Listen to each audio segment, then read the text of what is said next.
얼마 전 신문에 학교 체육관 바닥에 무릎 꿇고 앉아있는 어떤 어머니 사진이 실렸습니다. 그 어머니는 장애를 가진 아이를 키우는 어머니인데 가까운 곳에 특수학교가 없어서 무려 3시간에 걸려서 아이를 학교에 보낸다고 했습니다.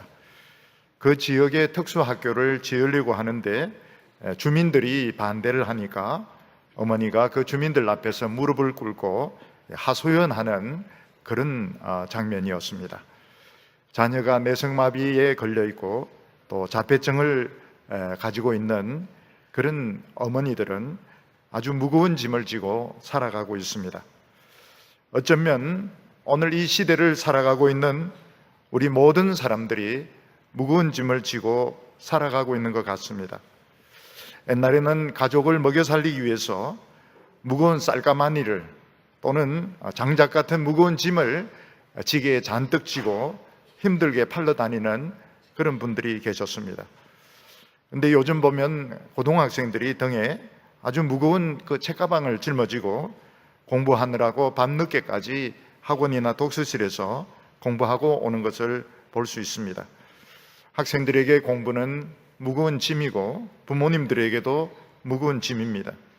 특히 암이나 신장 투석을 받아야 되는 이런 중병을 앓고 있는 분들에게는 이 병 자체가 무거운 짐이 되어서 다른 일은 일체 할 수가 없고 목숨을 건지기 위해서 병과 싸워야 되는 아주 무거운 짐을 지고 있는 것을 볼 수 있습니다.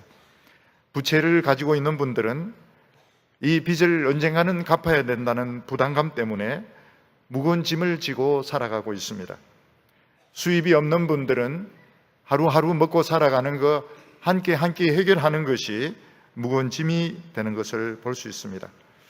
어떤 의미에서는 성공하신 분들도 나름대로는 다 인생의 무거운 짐을 지고 살아간다고 볼 수가 있습니다. 대학 교수들은 교수 나름대로 또 강의 준비하는 것이나 연구 실적 때문에 스트레스를 많이 받고 있습니다. 또 직장인은 직장인 나름대로 실적을 올려야 되기 때문에 상사로부터 많은 스트레스를 받고 있습니다. 부인들은 부인들 나름대로 남편이나 아이들이 밖에서 받아오는 그 무거운 스트레스를 나름대로 집 안에서 위로를 해줘야 되고 또 같이 나누어 줘야 되기 때문에 부인들도 많은 스트레스를 받으면서 살아가고 있습니다. 오늘 저희들은 아마 거의 전부가 나름대로 무거운 짐을 지고 나름대로 엄청난 스트레스를 가지고 오늘 하나님 앞에 나온 줄로 믿습니다. 만약 어떤 분들은 이런 스트레스를 풀기 위해서 술을 마시는 분도 있습니다. 또 전자오락을 하거나 영화를 보는 그런 분들도 있고 또 등산을 하거나 운동을 하는 분들도 있습니다. 그런데 이런 무거운 짐들이나 스트레스를 풀지 못한 분들은 자살을 하는 경우도 있고 돌연사를 하는 경우도 있고 또 정신질환에 걸려서 많은 고통을 받는 것을 볼 수가 있습니다. 만일 어떤 분이 오늘 우리의 이 무거운 짐들, 스트레스를 그냥 한꺼번에 다 해결해 줄 수 있다 이렇게 말씀하신다면 우리는 지금 당장 달려가서 우리의 무거운 짐을 맡기고 스트레스를 맡기려고 할 것입니다. 그런데 오늘 보면 예수님께서 그런 말씀을 하고 있는 것을 볼 수 있습니다. 우리가 지고 있는 그 무거운 짐들, 우리가 지금 받고 있는 그 과중한 스트레스들을 예수님께서 다 해결해 주시겠다고 말씀하고 있는 것입니다. 수고하고 무거운 짐진 자들아 다 내게로 오라 내가 너희를 쉬게 하리라 이렇게 말씀하셨습니다. 그래서 우리는 달려왔습니다. 우리는 돈의 무거운 짐들, 부채의 무거운 짐들, 병의 무거운 짐들, 공부의 무거운 짐들, 인간관계의 무거운 짐들, 그 스트레스들, 거기에다가 핵전쟁의 위험들, 무거운 짐을 지고 하나님 앞에 나왔습니다. 근데 우리는 지금 스트레스 지금 계속 받고 있습니다. 설교 시간에도 지금 마음이 편치가 않습니다. 우리에게 지금 무거운 짐은 여전히 어깨를 누르고 있고 우리의 가슴을 누르고 있고 우리는 먹고 살아야 될 문제들, 또 다른 여러 가지 문제들, 그런 스트레스를 여전히 지금 예배드리면서도 계속 지금 스트레스를 받고 있습니다. 예수님께서는 무슨 생각으로 우리의 수고하고 무거운 짐들 벗겨주시겠다고 다 오라고 우리 오기는 왔는데 예수님은 이걸 어떻게 해결해 주시려고 생각하고 계실까요? 예수님은 아주 중요한 전제를 하나 말씀하셨습니다. 그 전제가 무엇인가 하면 예수님이 오심으로 세상이 완전히 달라지게 되었다는 것입니다. 예수님은 유대인들에게 세례 요한이 예수님을 소개한 이후로 천국이 침략을 당하는 것을 알아야 된다고 말씀하셨습니다. 천국이 침략을 당한다고 하는 것은 마귀 떼가 천국으로 막 공격하는 것을 말하는 것이 아니고, 세례 요한이 예수님을 소개한 이후로 천국은 이 세상에 아주 가까이 오게 되었고 천국이 활짝 열려서 지금 박앤세일을 하고 있는 것입니다. 그래서 이걸 아는 사람들은 막 천국으로 밀려 들어가서 그 안에 있는 것들을 그냥 막 다 가지고, 천국에 있는 좋은 보물들 지금 다 가져가고 있는, 막 침략을 당하고 있는, 박앤세일하고 있는 때라는 것을 알아라고 말씀하셨습니다. 옛날에 미제라고 하면 무조건 좋을 때가 있었습니다. 또 일제라고 하면 무조건 좋을 때가 있었습니다. 그때 미제를 박앤세일한다, 일제를 그냥 공짜로 그냥 준다 이러면 사람들 막 달려가서 그냥 다 가져갔을 것입니다. 제가 초등학교 처음 입학했을 때 메었던 가방은 여학생용 빨간 가죽 가방이었습니다. 저는 너무 창피해가지고 엄마인데 이거 안 맨다고 했습니다. 근데 엄마의 대답은 딱 한마디였습니다. 이거 일제다. 딱 그거 한마디였습니다. 일제이기 때문에 저는 그걸 1년간 그걸 메고 다녀야만 했습니다. 예수님은 유대인들에게 시대가 완전히 바뀌었다고 말씀하셨습니다. 지금은 달구지 타고 집신 신고 느릿느릿 한양 가는 시대가 아니고, 지금은 고급 성룡차 타고 KTX 타고 비행기 타고 총알같이 그냥 한두 시간 안에 서울을 달려갔다 오는 그런 시대고, 지금은 수동식 타자기로 글을 문서를 작성하는 시대가 아니고 노트북이나 스마트폰으로 지금 언제든 무슨 문서든지 작성하고 거래를 하는 그런 시대가 왔다고 말씀하셨습니다.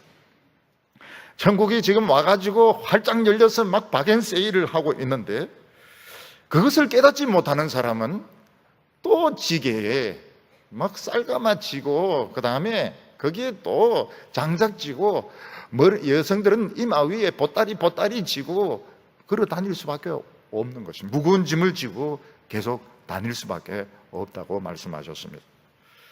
오늘 여기 천국에 보면 천국에 무서운 함정이 하나 있다, 이렇게 말씀하고 있는 것을 볼 수 있습니다. 예수님께서는 유대인들에게 지금 새로운 세상이 왔다 하면서 사람들을 초청을 했습니다. 근데 유대인들은 반응이 없었고 아주 냉담한 반응을 보였고 아주 냉소적인 그런 반응을 보였습니다. 지금 천국이 막 박앤세일을 하고 있다고, 지금 막 쳐들어와가지고 다 가져가면 된다고 하는데, 거의 대부분의 유대인들은 야, 웃기는 소리 하지 마라, 무슨 천국이 왔다고 그래, 그러면서 아주 싸늘하고 냉소적인 그런 반응을 보였던 것입니다. 그 이유가 무엇일까요? 지금 예수님이 말씀하시는 천국이 눈에 보이는 천국이 아니었던 것입니다. 그리고 세례 요한의 가르침과 예수님의 가르침이 그들이 보기엔 너무나도 유치하고 재미가 없었던 것입니다. 세례 요한은 설교 들으러 오는 사람들에게 막 회개하라고, 막 죄인이라고 막 몰아붙이는가 하면, 예수님은 지금 천국이 왔다고 기뻐하고 춤추라고 막 그렇게 이야기를 하는데, 유대인들은 그게 너무 유치하게 생각이 되고 비현실적으로 느껴졌던 것입니다. 그래서 예수님은 유대인들을 향하여 이렇게 말씀하셨습니다. 우리가 너희를 향하여 피리를 불어도 너희가 춤추지 아니하고 우리가 슬피 울어도 너희가 가슴을 치지 아니하였다 함과 같도다, 그렇게 말씀하셨습니다. 유대인들은 오늘 이 현실의 문제, 또 자기들이 가지고 있는 어떤 사상의 문제에 지금 머리가 꽉 차있고, 이게 너무너무 중요한데, 세례 요한이나 예수님은 너무 비현실적인 죄나 지적하고 하나님 나라가 왔다고 이렇게 이야기하고 이러니까 그게 귀에 들어오지가 않았던 것입니다. 너무 비현실적이고 가소롭게 들렸던 것입니다. 그래서 헤롯 안티파스는 세례 요한을 목을 베어서 처형을 시킵니다. 대제사장 가야바는 예수님을 십자가에 못 박아 죽이도록 로마 총독에게 넘기고 결국은 십자가에 못 박아서 처형을 시켜버렸습니다. 아니, 이 사람들은 세례 요한의 설교 듣기 싫으면 그냥 내버려 두면 되고, 예수님의 설교 듣기 싫으면 내버려 두면 되는데 왜 그래 화가 났을까요? 왜 세례 요한의 목을 잘라야 되고 예수님을 십자가에 못 박아 죽여야 됩니까? 왜 화가 났을까요? 그것은 오늘 우리 시대에 살아가고 있는 우리들의 처지와 똑같습니다. 오늘 우리들은 하루하루 너무 중요한 문제를 가지고 지금 살아가고 있습니다. 우리 사회 정의, 이게 너무 중요합니다. 동성애 문제 너무 중요합니다. 북한의 핵 문제 너무 중요합니다. 우리 민족의 통일 문제 너무 중요합니다. 우리 아이 좋은 대학에 들어가는 건 너무 중요합니다. 사업에 성공하는 건 너무 중요합니다. 유명해지고 높아지는 건 너무 중요하고 현실적인 문제입니다. 아마 이런 문제를 해결해 주고 방법을 제시해 주는 사람이 있다면 그 사람은 대통령이 되고도 남을 것입니다. 메시아 취급을 받을 것입니다. 그런데 예수님과 세례 요한은 눈에 보이지도 않습니다. 현실적이지도 않습니다. 무조건 죄인이라고 몰아붙이면서 회개하라고 하고 눈에 보이지도 않는 하나님의 나라를 왔다고 이야기를 하니까 너무 마음에 와닿지가 않는 것입니다. 그런데 문제는 무엇인가 하면 세례 요한의 설교를 듣고 예수님의 설교를 들으면 가슴이 찔리는 것입니다. 그냥 무시하고 싶은데 가슴이 찔리는 것입니다. 그리고 예수님이 말씀하시면 사람이 병이 낫고 귀신이 떠나고 사람이 변화되고 능력이 안 나타나면 무시해버리면 됩니다. 어떤 미친 사람이 떠드는구나 이러면 되는데 능력이 나타나요. 가슴이 찔리고 능력이 나타나는데 마음에는 들지 않는 것입니다. 그러니까 결국은 그들을 죽입니다. 오늘 예수님께서는 우리가 이 무거운 짐을 내려놓고 천국의 무한한 축복을 받는데 딱 한 가지가 필요하다고 말씀하고 있습니다. 그게 무엇인가 하면 우리가 유치해지는 것입니다. 복음을 믿으려고 하면 유치해지는 것이 필요한 것입니다. 만약 우리가 유치해지지 못한다면 우리는 이 세상의 모든 무거운 짐을 다 지고 가야 됩니다. 통일의 짐, 핵 문제의 짐, 동성애의 짐, 자녀들의 밑짐, 손자들의 짐, 모든 사회 문제의 짐을 다 짊어지고 초죽음이 되어가지고 결국은 쓰러지게 될 겁니다. 그 이유가 어디에 있는가 하면 유치해지지 못해서 그런 것입니다. 예수님은 천국 총청에 대해서 냉소적인 유대인들에게 이렇게 말씀하셨습니다. 25절과 26절에 그때 예수께서 대답하여 가라사대 천지의 대주제이신 아버지여 이것을 지혜롭고 설기 있는 자들에게는 숨기시고 어린 아이들에게는 나타내심을 감사하나이다. 옳소이다. 이렇게 된 것이 아버지의 뜻이니이다. 참 무서운 말씀입니다. 여러분, 이 세상에 지혜롭고 슬기로운 사람은 모든 것을 잘하는 것을 볼 수 있습니다. 한 가지만 잘하는 것이 아니고 모든 것을 잘합니다. 역시 머리가 좋고 똑똑한 사람은 공부를 잘해서 좋은 학교를 들어갑니다. 그리고 사업을 해도 아주 사업을 유능하게 잘합니다. 그런 사람들이 고시에 합격해서 판사나 검사나 변호사가 됩니다. 그런 분들이 정치를 합니다. 말도 참 잘합니다. 텔레비전에 나와서 대담하는 사람들 다 똑똑한 사람들입니다. 신문에 글 쓰는 사람들 다 똑똑하고 슬기로운 사람들입니다. 뭘 해도 전부 다 잘합니다. 뭐 사업을 해도 잘하고 공부를 해도 잘하고 무엇을 해도 다 잘하는 사람들이 지혜롭고 똑똑한 사람들입니다. 근데 딱 한 가지 안 되는 것이 있습니다. 그게 무엇인가 하면 천국이 열려 있는데 그 천국에 쳐들어가 가지고 천국을 침략해서 거기에 있는 축복을 받는 데는 지혜롭고 똑똑한 것이 아무 소용이 없고 오히려 큰 걸림돌이 될 거라고 말씀을 했습니다. 왜냐하면 하나님 나라에 쳐들어가려고 하면 점잖게 들어가는 게 아니고 쳐들어가려고 하면 유치해져야 되는데 그게 안 되기 때문에 그런 것입니다.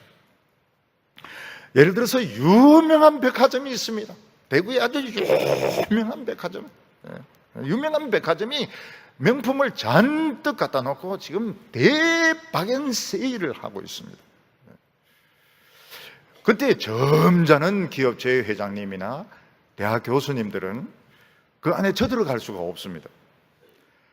왜냐하면 그 안에 들어가려고 하면 아줌마들 있지 않습니까? 아줌마들이 그냥 전우의 시체를 밟아서 안으로 막 밀고 들어가는데 옷이 구겨지고 머리채 잡고 막 비집고 헤딩을 하고 파고 들어가야 되는데, 어떻게 그 회장님이, 사장님이 거기를 그 아줌마들 사이에 끼어 들어가며 어떻게 점잖은 박사님, 교수님이 그 사이를 들어갈 수, 차라리 명품 안 샀으면 안 샀지, 안 들어갑니다. 그러나 아줌마들 있지 않습니까? 우리 아줌마족들은 거기 내가 필요한 것이 있다, 지금 싸게 팔고 있다, 잠시 후에 떨어진다, 그런 판단이 있으면 염치체면 없습니다. 전투적인 자세로 돌변해가지고 시장 바구니를 앞에 끼고 쳐들어갑니다. 럭비 선수 이상으로 막 파고 들어가고 옆에 있는 사람 밀치고 밀고, 잘못하다가 뚱뚱한 사람인데 걸리면 그냥 나가 떨어지는데 반찬 가게로 떨어질 수가 있습니다. 그래서 가서 물건을 보면 점핑을 해서 꽉 잡아야 됩니다. 그 스스로 잡으면 옆에서 채가기 때문에 꽉 잡아야 됩니다. 그거를 누가 하냐, 이게 그거를. 점잖은 회장님이, 점잖은 교수님이 어떻게 그렇게 할 수 있어요? 넥타이 풀고 그냥 한마디만 하면 에라 모르겠다 그러면서 쳐들어가면 되는데, 근데 체면제일이면 그게 안 되는 거예요. 그러면 못 가지는 것이죠. 무거운 짐을 내려놓고 천국의 축복을 박연세일 하는데 차지할 수 있으려면 딱 한 가지가 필요합니다. 그게 무엇인가 하면 유치해지는 겁니다. 유대인들이 세례 요한이 막 설교를 하는데 사실은 이 설교보다는 막 닦아 세우는 겁니다. 사람을 닦아 세우고 막 퍼붓는 거예요. 그 앞에 나와서 죄를 자복하고 요단강에 풍덩 들어가서 머리 쳐박고 세례받는 사람들은 다 유치한 사람들이었습니다. 예수님에게 몰려와서 사람들 사이를 파고 들어가서 옷자락을 잡고 늘어져 가지고 혈루증을 낳은 여인은 체면, 염체 다 버린 여자입니다. 정말 쳐들어간 여자입니다. 예수님께 올 수 없으니까 막 소리를 질러가지고 내 눈을 고쳐달라고, 한센병을 고쳐달라고 막 소리 지르는 사람들은 다 유치한 사람들이었습니다. 그들은 예수님의 말씀을 듣고 세례 요한의 설교를 듣고 울었습니다. 그리고 예수님의 말씀 은혜를 받고 병고침을 받고 기뻐가지고 춤을 추었습니다. 그들은 다 유치한 사람들이었습니다. 근데 지혜롭고 슬기로운 사람들에게는 아주 치명적인 약점이 있습니다. 지혜롭고 슬기로운 사람은 하나만 잘하는 것이 아니고 모든 것을 다 잘합니다. 그런데 치명적인 약점이 뭔가 하면 그들은 이 학자의 말, 인간의 말을 너무너무 신뢰하고 비중 있게 두는 것입니다.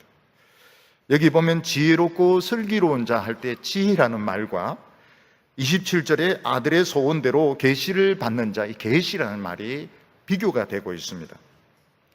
그럼 학문하는 사람들의 그 자세가 무엇입니까? 논문을 쓰거나 책을 쓸 때 가장 중요한 자세가 할 수 있는 대로 다른 학자들의 말을 많이 읽고 많이 인용해서 자기 이론을 세워나가는 것이 학문하는 자세에 절대적으로 필요한 것입니다. 그래서 어떤 책을 보거나 논문을 볼 때 참고 문헌이 많은 책들, 그리고 각주가 많이 달려가지고 많은 다른 사람의 글을 인용을 하고 있는 그런 논문, 그런 책이 가치가 있습니다. 공부하는 자세는 그렇게 해야 됩니다. 그렇게 해야 학문이 신뢰를 받고 발전을 하게 됩니다. 그런데 문제는 무엇인가 하면 이 학자들의 글이 전부 2차적인 자료라는 겁니다.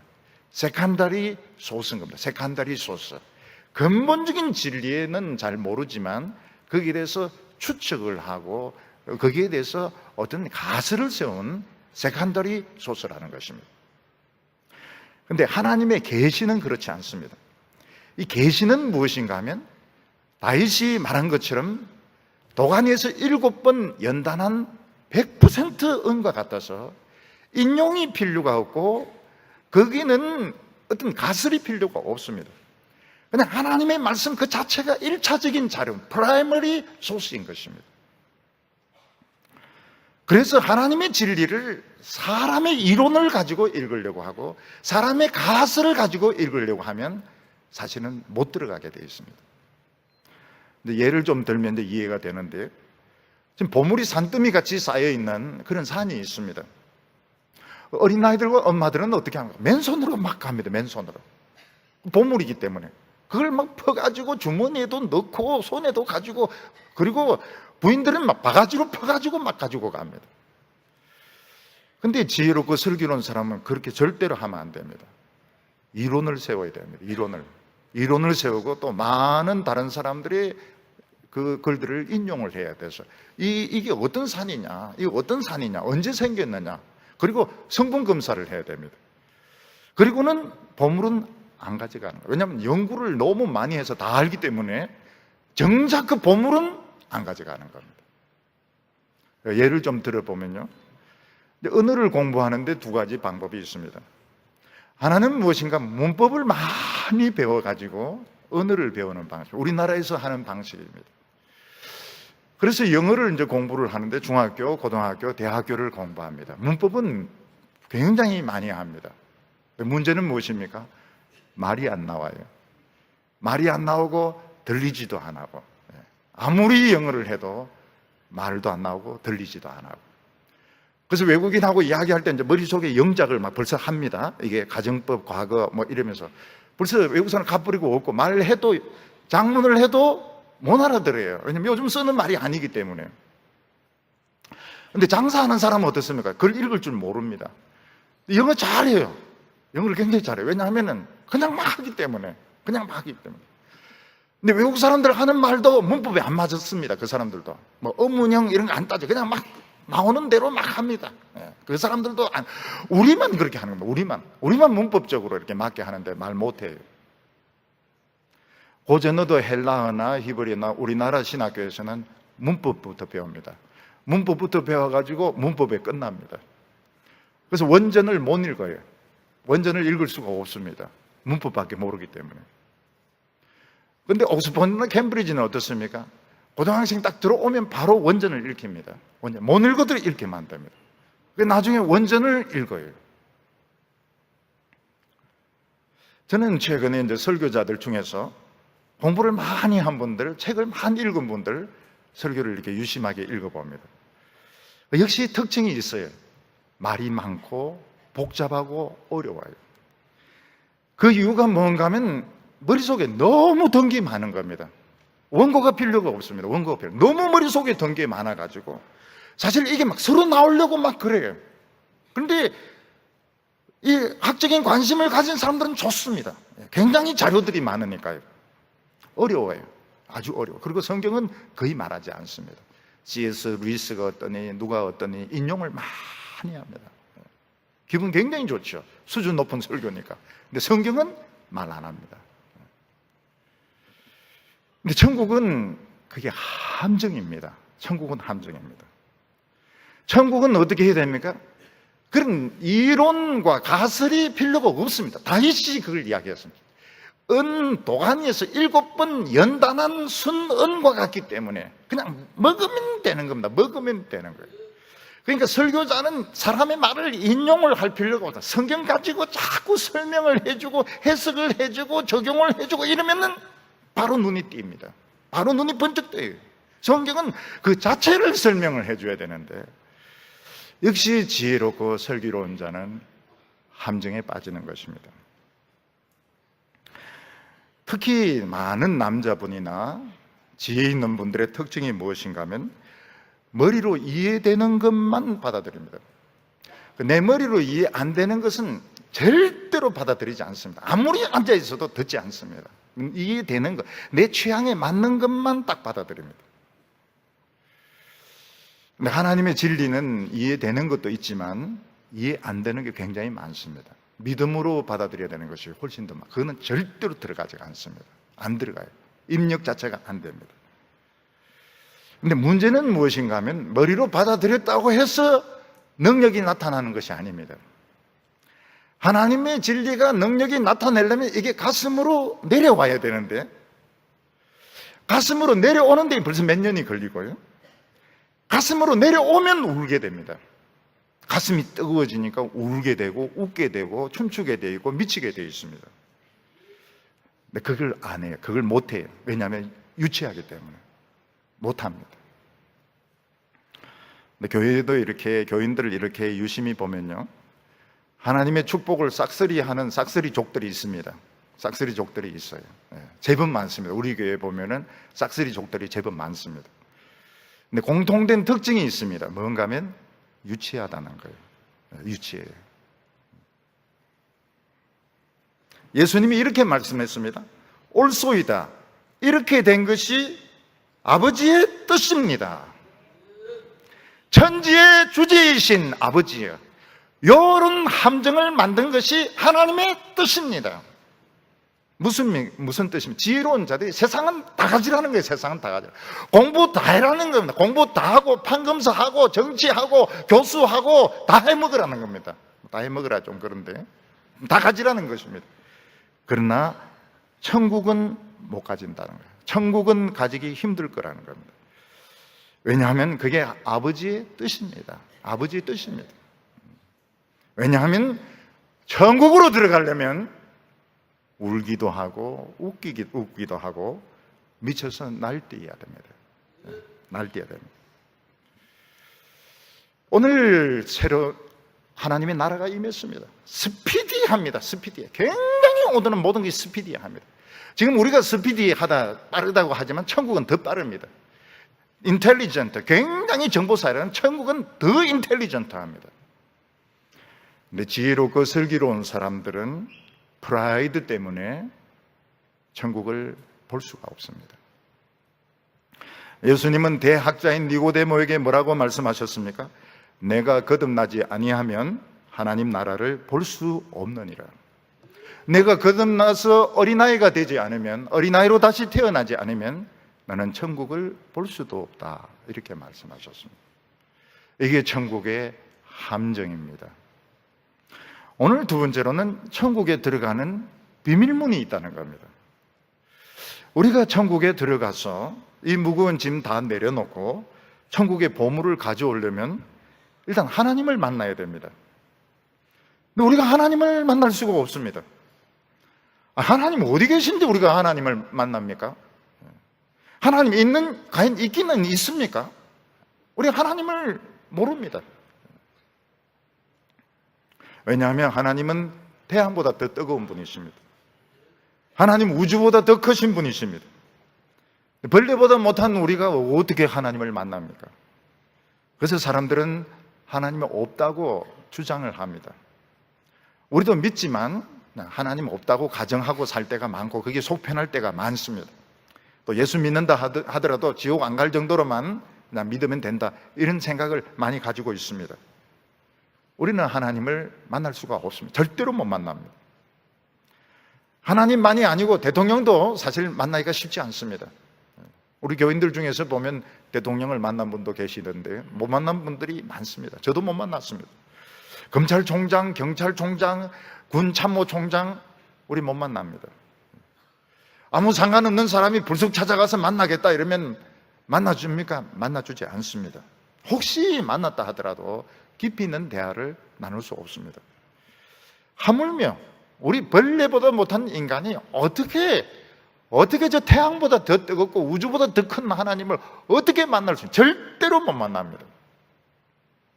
근데 우리에게 절호의 찬스가 생기게 되었습니다.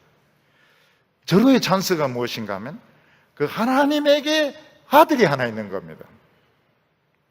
근데 아들이 이 세상에 가난한 사람들, 병든 사람들, 장애를 입은 사람들, 어려운 사람들을 너무 좋아하는 겁니다. 너무 좋아해요. 그 아들이 아들이 가난한 사람들, 병든 사람들, 장애를 가진 사람들 너무너무 좋아해가지고 인간이 돼서 이 세상에 내려온 겁니다. 몰래 내려온 겁니다. 예를 들어서 대통령이나 참모총장은 못 만나지만 그 아들이 이제 우리 반에 전화가 와가지고 내 짝지가 된 거예요. 내 짝지가 됐어요. 근데 이 대통령 아들, 참모총장 아들이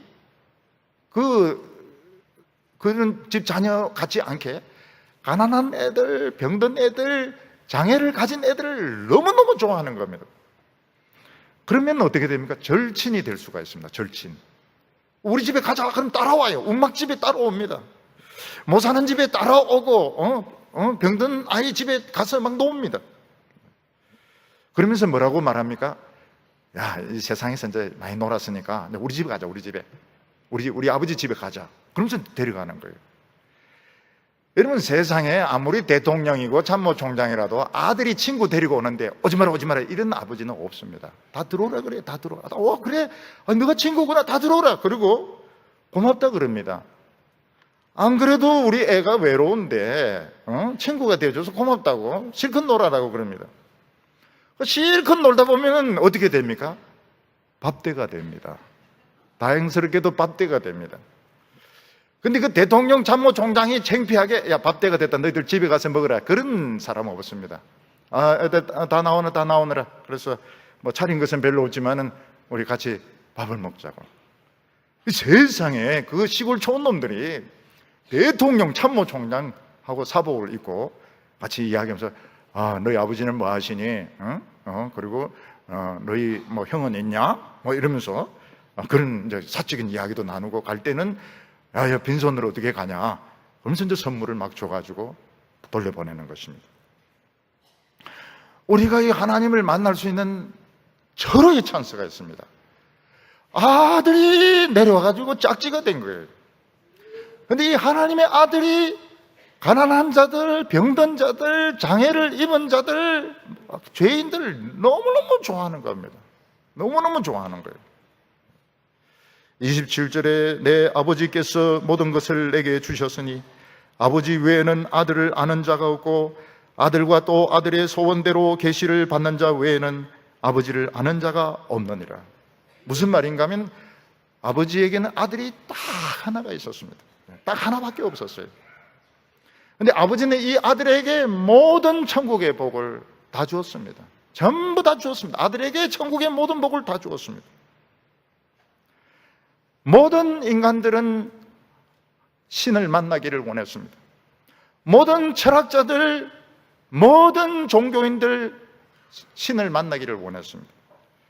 그러나 그들은 신을 만날 수가 없었습니다. 하나님을 만날 수 없었습니다. 왜냐하면 하나님은 너무 크시기 때문에, 너무 크시고 위대하시기 때문에 만났다 하더라도 그게 만난 게 아닙니다. 저 먼 데서 겨우 한 부분만 봤을 뿐인 겁니다. 근데 놀라운 것이 뭔가 하면 아들이 내려왔는데 이 아들이 가난하고 병들고 장애 있고 죄 지은 사람을 너무 좋아하는 겁니다. 우리와 절친이 되기를 원한 것입니다. 이 아들의 친구가 될 수 있는 방법이 무엇일까요? 유치해지는 겁니다. 유치해지는 거예요. 사람들은 하나님의 말씀을 듣고 가슴이 찔려서 웁니다. 유치하죠. 설교 말씀 듣고 우는 거 참 유치한 것입니다. 그리고 은혜 받아서 변화되어 새 사람이 되어서 기쁩니다. 웃습니다. 막 춤을 춥니다. 춤을 추고 기뻐하고 좋아합니다. 그리고 교회 오는데 막 미친 것처럼 옵니다. 머리 산발해가지고 성경책 끼고 막 와가지고 찬송하고 기도하고 막 이렇게 합니다. 그러다 보니까 어떻게 되겠습니까? 하나님 아들하고 세상에 절친이 되어 있는 겁니다. 이 미친 사람들, 이 유치한 사람들이 다 하나님의 아들하고 절친이 되어 있는 겁니다. 우리를 어디로 데려갑니까? 아버지 집에 데리고 가는 거예요. 어린이들 같으면 그 아들 집이 전체가 뭐로 되어 있어요? 초콜릿으로 되어 있어요. 전체가 초콜릿으로 되어 있습니다. 그냥 벽을 핥아 먹으면 됩니다. 온데 초콜릿이니까요. 예. 그리고 갈 때 뭐라고 말하면 기둥 하나씩 뽑아가라. 야야야. 초콜릿이 너무 많다. 너무 많아요. 좀 기둥들 좀 뽑아가고 이거 책상 이거 다 초콜릿으로 되네. 다 가져가라. 다 가져가라. 옆에 방에 가보니까 장난감이 꽉 차 있습니다. 다 가져가라는 거야. 다 가져. 내가 혼자 놀기에는 이게 너무 많으니까 다 가져가라고. 부인이 오면 어떻습니까? 그냥 가방 전체가 명품 백입니다. 백. 이 백, 저 백 다 가져가라는 거예요. 천국 대박앤세일의 주인공이 누군가니까 얘라니 그러니까 이 꼬마가 이게 주인공인 거예요. 어떤 대기업체에서 박앤세일을 합니다. 엄청난 명품만. 그 전체 주인이 누군가 보니까 그 회장 아들, 조그만 애가, 그 애가 주인이었던 겁니다. 그 애가 전체적인 백화점 그 세일의 주인공이었던, 다 가져가라는 거예요. 이게 비밀이었습니다. 이 아들하고 이 꼬마하고 절친이 되는 거. 절친이 되는 비결이 무엇입니까? 유치해지는 것이었습니다. 오늘 세 번째로 예수님은 위대한 초청을 하셨습니다. 예수님은 이 세상에 무거운 짐을 지고 고통받는 모든 사람들을 초청하셨습니다. 천국의 대박앤세일에 오라고 말씀하셨습니다. 그런데 예수님은 이런 식으로 세일하지 아니하셨습니다. 여기에 여러분이 필요한 거 다 있습니다. 그냥 떨이입니다. 떨이. 1,000원의 르비통 가방, 시실리 화장품, 샤넬 향수, 그냥 마구잡이 1,000원으로 그냥 다 가져가세요. 막 그렇게 해도 교회는 막 미어 터지고 도떼기 시장으로 변할 겁니다. 좀 수준이 좀 높은 박앤세일이라면 여러분의 자녀들 서울대 다 입학시켜 줄 겁니다. 그냥 밀려올 것입니다. 유학시켜 줍니다. 머리 터질 겁니다. 나가면서 피 흘리는 아줌마들 있을 겁니다. 변호사 자격증 줄 겁니다. 50평 아파트 무료로 줍니다. 벤츠 500 그냥 싸구려로 그냥 다 그냥 나누어 줍니다. 교회가 미어 터졌을 겁니다. 근데 예수님은 그런 식으로 세일을 하지 아니하셨습니다. 왜냐하면 그건 진짜 축복에 비하면 너무 이거 싼 거기 때문에, 싸구려기 때문에 그렇게 하지 아니하셨습니다. 예수님은 어떻게 천국을 우리에게 주십니까? 2단계로 말씀하셨습니다. 2단계로. 첫 번째가 무엇인가 하면 우선 무거운 짐을 벗게 하는 과정이었습니다. 28절에 수고하고 무거운 짐진 자들아 다 내게로 오라. 내가 너희를 쉬게 하리라. 예수님의 그 첫 번째 초청은 무거운 짐을 벗게 하는 과정이었습니다. 수고하고 무거운 짐진 자라고 하는 것은 너무나도 많은 짐을 지고 지금 탈진해서 쓰러지려고 비틀거리고 있는 사람들입니다. 오늘 이 세상에 우리가 짊어지고 있는 짐은 너무나도 무겁습니다. 학생들은 공부의 짐이 무겁습니다. 빚이 있는 사람은 부채의 짐이 무겁습니다. 나이 드신 부모님을 돌보아야 하는 자녀들은 짐이 무겁습니다. 특히 어른들이 치매나 중풍을 앓고 있거나 또 자기 자신에게 암이 있거나 신장투석을 해야 될 경우에는 그 병의 짐이 굉장히 무겁습니다. 요즘 사업의 짐이 너무 무겁습니다. 우리 한국에 사업하시는 분들, 그렇지 않은 사업가들 짐이 너무 무겁습니다. 직장의 그 스트레스도 엄청나게 셉니다. 근데 이 짐들, 스트레스 중에서 제일 무거운 것이 죄의 짐입니다. 우리는 그게 금방 이해가 안 되는데 교도소 가면 알 수 있습니다. 교도소에 간 사람들은 죄의 짐을 지고 있는데 죄의 짐은 눈에 보이지 않습니다. 무겁지도 않습니다. 문제는 무엇인가 하면 철장에서 나올 수가 없어요. 그리고 이동할 때는 반드시 수갑을 채워가지고 이동을 시킵니다. 아무것도 할 수 없습니다. 오늘 우리 사람들은 눈에 보이지 않는 죄의 짐을 지고 있는데 그 죄의 짐 플러스 공부의 짐, 사업의 짐, 부채의 짐, 대인관계의 짐, 북한의 핵 문제의 짐, 동성애의 짐, 사회정의의 짐, 모든 짐을 다 짊어지고 있으니까 우리는 지금 그 짐에 깔려가지고 지금 그 탈진에서 다 쓰러지기 직전인 것입니다. 예수님께서는 뭐라고 말씀하고 있습니까? 이 짐들도 순서가 있는데 제일 무거운 짐부터 해결해야 된다요. 제일 무거운 짐부터. 부채의 짐, 무슨 동성애의 짐, 무슨 사회정의의 짐 이런 것보다도 죄의 짐이 최고로 무거운 짐입니다. 이 죄의 짐부터 해결해야 됩니다. 예수님에게 오면 예수님이 그 죄의 짐을 딱 뺏어가지고 십자가를 지고 가셔서 못을 박아버렸습니다. 우리가 예수 믿을 때 제일 무거운 죄의 짐이 벗겨지게 됩니다. 그때 우리는 저주받은 사람에서 하나님의 사랑받는 축복의 자녀로 신분이 급상승하게 됩니다. 그러나 우리에게는 다른 짐은 여전히 남아 있습니다. 부채가 남아 있습니다. 공부가 남아 있습니다. 생활고가 남아 있습니다. 병이 남아 있습니다. 우리에게는 아직 핵무기의 문제가 남아 있습니다. 그걸 어떻게 해결합니까? 예수님께서 말씀하십니다. 재활치료, 나하고 재활치료 받으면 해결된다고 말씀하고 있습니다. 여러분, 다리뼈가 부러지거나 인대가 끊어져서 오랫동안 기부스한 분들은 그게 붙었다고 해서 금방 뛰거나 움직일 수 없습니다. 왜냐하면 너무 근육이 약해져 있고 신경이 닫혀 있기 때문에 재활훈련을 받아야 되는 것입니다. 예수님은 뭐라고 말씀하십니까? 죄의 짐을 내려놓고 난 뒤에 나와 함께 재활훈련을 받으면 된다고 말하고 있습니다. 29절과 30절 보면 나는 마음이 온유하고 겸손하니 나의 멍에를 메고 내게 배우라. 그리하면 너의 마음이 쉼을 얻으리니 이는 내 멍에는 쉽고 내 짐은 가벼움이라. 예수님은 뭐라고 나하고 같이 재활훈련 받는 것이 필요하다는 거예요. 축복 받아봐야 또 축복에 깔리니까 축복은 내가 틀림없이 준다. 재활훈련 받아야 된다고 말씀하고 있습니다.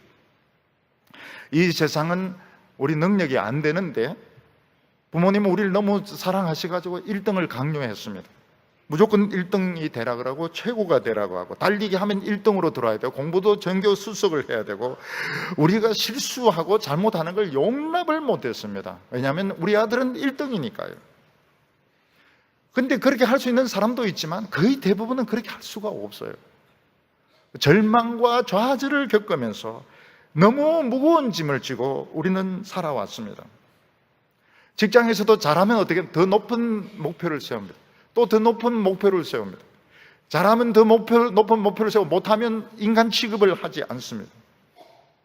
그래서 막 몰아붙이는 세상. 오늘은 막 자기 자신도 몰아붙이고 직장에서도 몰아붙이고 집안에서도 몰아붙이고 교회에서도 막 몰아붙이고 교회에서도 막 그래프 그래가지고 몇 명 전도했느냐 몇 명 결석했느냐 막 몰아붙이고 스트레스를 줍니다. 스트레스. 우리 교회는 그래프가 없습니다. 그래프가 없습니다. 절대로 그런 식으로 몰아붙이지 않습니다. 몰아붙이지 않습니다. 교인들 중에 좀 늦게 오시는 분 절대로 몰아붙이지 않습니다. 왜냐하면 먼 데서 주차하고 이렇게 오시는 걸 알기 때문에 오히려 죄송하게 생각합니다. 아유, 참 돌다가 저 먼 데 차를 대고 오시는구나. 일부러 늦게 온 분도 없지는 않겠지만 사실은 교회 책임이죠. 교회 책임이고 목사 책임이기 때문에 절대로 몰아붙이지 않습니다. 예배 전 10분 전까지 총원 집합할 것 이상 당회장 그렇게 하지 않습니다. 늦게 오셔도 감사합니다. 늦게 오셔도 감사하고 축도할 때도 와서 감사합니다. 왜냐하면 그 냄새만 맡아도 그 은혜를 받거든요. 예수님은 뭐라고 말씀하십니까? 나는 마음이 온유하고 겸손하니 내게 배우라 그렇게 말씀하고 있습니다. 예수님 막 몰아붙이지 않습니다. 더 빨리, 더 완전하게, 더 최고로. 만약 재활훈련 받는 사람들의 그 재활훈련 시키는 분들이 다 공수부대 조교라든지 해병대 조교라면 그 환자분들은 다 입원하든지 돌아가시든지 그럴 겁니다. 점프시키고 비행기에서 점프시키고 해병대에 막 상륙 돌격시키고 이러면은 지금 이제 겨우 뼈 붙은 사람들 뼈 다 다시 부러져 가지고 다 입원하든지 돌아가시든지 그렇게 할 겁니다. 예수님은 그렇게 하지 않습니다. 더 천천히 지금 너무 빠르다는 거예요. 너무 빠르다. 너무 조급하다. 슬로 더 천천히 그냥 한 걸음 한 걸음 해도 된다는 거예요. 천천히 나는 마음이 온유하고 겸손하니 절대로 너희들을 몰아붙이지 않는다고 말씀했습니다. 이런 멍에가 나오는데 이스라엘 멍에는 소 2마리가 한 멍에를 메고 우리나라하고는 다릅니다. 나의 멍에를 메고 같이 걷는 것을 배우자 그렇게 말하고 있습니다. 오늘 우리들은 좀 더 빠르게, 좀 더 잘하게, 좀 더 완벽하게, 그래서 애들이 정신병에 걸리는 것입니다. 교회도 마찬가지로 목사님에게 너무 많은 것을 요구합니다. 기도도 잘해야 되고, 설교도 잘해야 되고, 그리고 능력도 있어야 되고, 음성도 좋아야 되고, 그 답은 죽는 것밖에, 병들어 죽는 것밖에 없어요. 죽입니다. 요즘 병들어 죽입니다. 요즘은 교회 장로들이 목사를 죽입니다. 그래서 제가 목회자에게 하는 말이 뭔가, 목회 잘하려고 하면 죽는다. 살아남는 것이 중요하다. 그 이야기를 가르쳐요. 살아남는 거. 죽입니다. 자녀들을 죽입니다. 껍질 벗겨서 죽입니다. 너무 사랑해가지고 껍질 벗겨가 핥아가지고 죽입니다. 우리는 모든 게 너무 조급해요. 너무너무 완벽하게 해야 됩니다. 근데 사도 바울은 그렇게 하잖아요. 내게 능력 주시는 자 안에서 하면 된다는 거예요. 능력 안에서 하면 되는데, 그거 벗어나서 막 일을 해야 이게 직성이 풀리는데, 그게 이게 유치하지 못해서 그런 겁니다. 돈 없으면 안 하면 돼요. 돈이 아주 중요합니다. 돈 안 주면 안 하면 되는 거예요. 그 안에서 하면 되는 겁니다. 그러면서 예수님의 스텝을 배워야 되는데, 하나님을 신뢰하는 법을 배워야 됩니다. 우리는 하나님을 신뢰하기보다는 나를 신뢰하고 그냥 조급하게 모든 일을 해왔습니다. 그게 결국은 천국에 못 들어가는 길입니다. 조급하면 절대로 못 들어갑니다. 예수님의 짐은 가볍다고 했습니다. 절대로 무거운 짐이 아닙니다. 모든 것들은 그냥 내한테 다 맡겨놓고 그냥 하나님을 신뢰하라는 거예요. 하나님을 신뢰하는 건 간단합니다. 알아서 하시겠지. 알아서 하시겠지.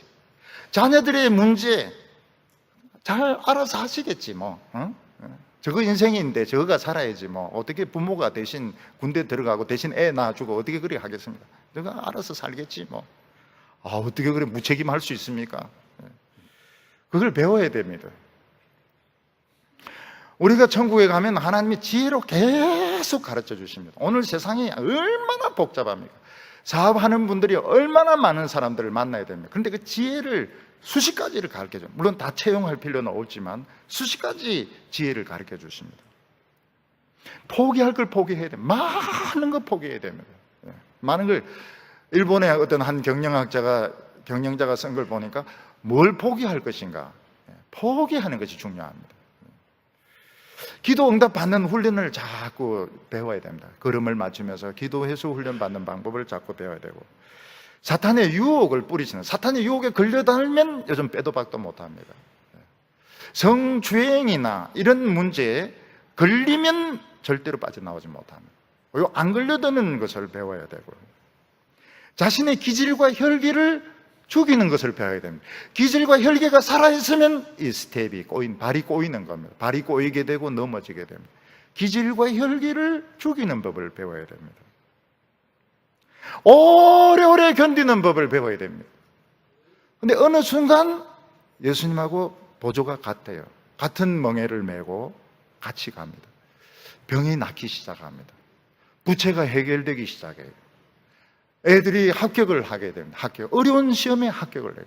굉장히 어려운 시험인데 세상에 합격을 합니다. 짐이 가벼워져요. 훨씬 가벼워져요. 그걸 믿어야 됩니다.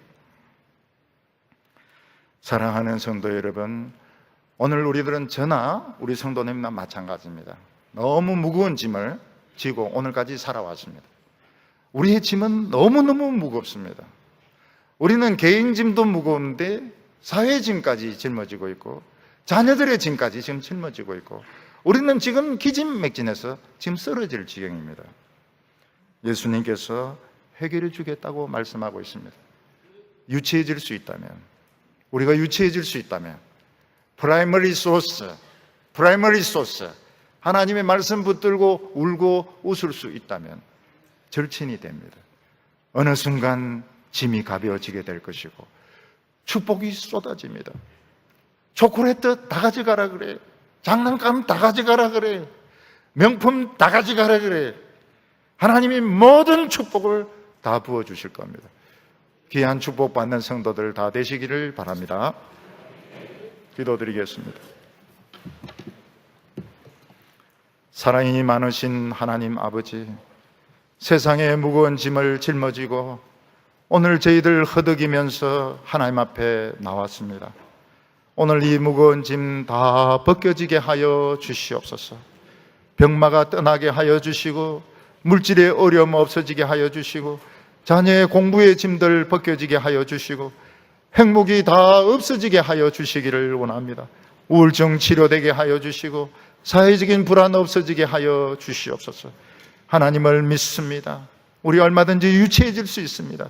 하나님의 천국의 축복이 오늘 우리 성도들의 마음속에 임하게 하여 주시옵소서. 찢기고 상한 심령들 위로받게 하여 주시고 이 모습 이대로 우리 지금 잘 하고 있습니다. 하나님, 이 모습 이대로 우리를 좋아하고 계신 것을 우리가 깨닫게 하여 주시고 이 모습 이대로 당당하게 하나님 앞에 나아가서 기도 응답받고 어려운 문제 다 해결받게 하여 주시옵소서. 예수님의 이름으로 기도하옵나이다.